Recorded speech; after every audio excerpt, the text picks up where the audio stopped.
Alright, so If I'm not sinabi mistaken, nung representative ni VP Sara na 6 months ago there was a threat against the life of the Vice President.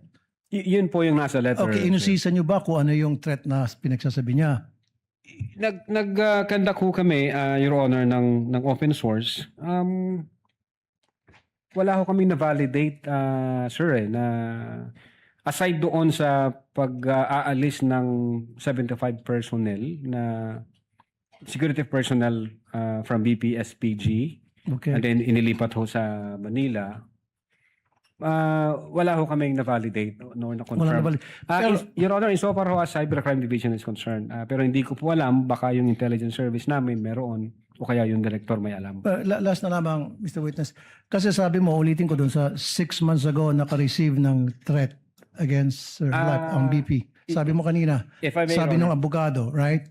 So, kasi kung ako sa'yo, if I was the investigator, I would say, okay, ano yung threat 6 months ago? Pwede ka bang magpakita ng mga ebidensya? Pwede ka bang makita ng proof or mga witnesses na pwede naman interviewin to that effect? For that? Your Honor, ang nag-usap po, Your Honor, si the then Director Judge Jaime B. Santiago at saka yung lawyers, Your Honor. So, hindi ka, okay. Last na naman po.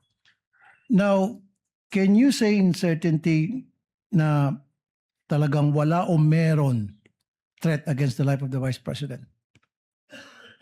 I cannot... Based on your investigation, based on your experience. Well, given na wala ho kaming validated information at confirmed any data, hindi ho ako makakapag-comment, Your Honor. Kailangan ko po yun. Thank you, Mr. Witness. Thank you. Thank you, Senator Judge Rafi Tulfo.